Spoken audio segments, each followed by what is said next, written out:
Pour cette année 2025, le Burkina Faso, comme plusieurs autres pays de la sous-région, va enregistrer une pluviométrie excédentaire à la normale. C'est du moins ce que rapportent les prévisions saisonnières fournies par les services météorologiques. Ces services météorologiques impliquent également la direction des études et l'information sur l'eau qui relève de la Direction générale des ressources en eau et donc du ministère en charge de l'eau.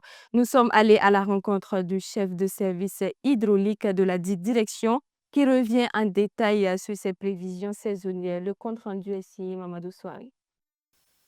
Les prévisions saisonnières fournies par les services météorologiques du Burkina font état de cumuls pluviométriques supérieurs à la normale dans la sous-région.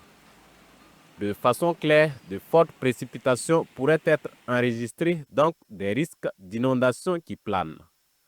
Le ministère en charge de l'environnement, à travers la Direction générale des ressources en eau et plus précisément la Direction des études et l'information sur l'eau, fait partie des équipes qui sont chargées de ces prévisions saisonnières. Au niveau donc du Burkina Faso, il faut noter que les principales causes des inondations sont notamment la pluviométrie. En fait, c'est l'élément principal qui est à la source donc, des inondations, en dehors donc des ruptures d'infrastructures hydrauliques comme les barrages. Alors, pour ce qui est donc de cette année, effectivement, les services hydrométéorologiques comme la DGRE et l'ANAM ont prévu effectivement des cumuls pluviométriques excédentaires au niveau de notre pays. Pour faire face à d'éventuels cas d'inondation, ces équipes techniques du ministère en charge de l'environnement et de l'eau sont à pied d'œuvre à travers la prise de nombreuses mesures préventives. Parmi ces mesures, le renforcement du réseau du suivi des ressources en eau avec des équipements à télétransmission satellitaire qui permettent d'avoir l'information en temps réel. Et ça, c'est au niveau donc du barrage de Bagré. Je pense qu'à la date d'aujourd'hui, nous sommes à la cote 229,50 à 6 heures du matin. Donc, et d'ici là, à 9 heures, nous aurons les informations pour entre 6 heures et également 9 heures.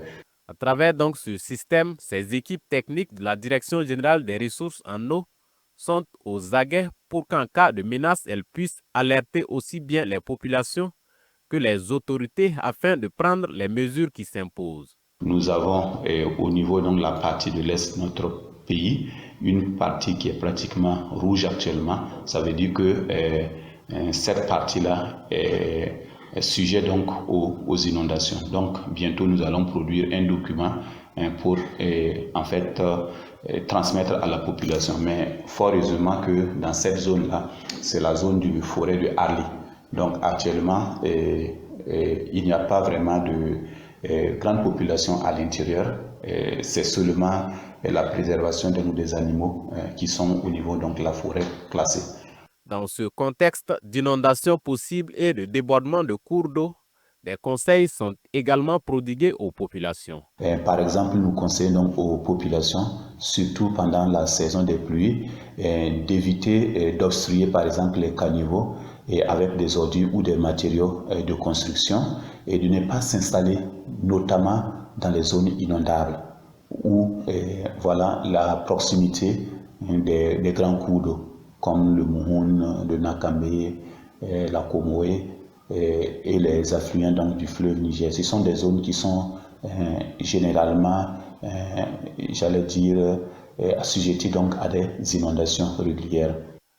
En outre, les populations sont invitées à être attentives aux informations d'alerte publiées sur les différentes plateformes du ministère en charge de l'environnement et de l'eau.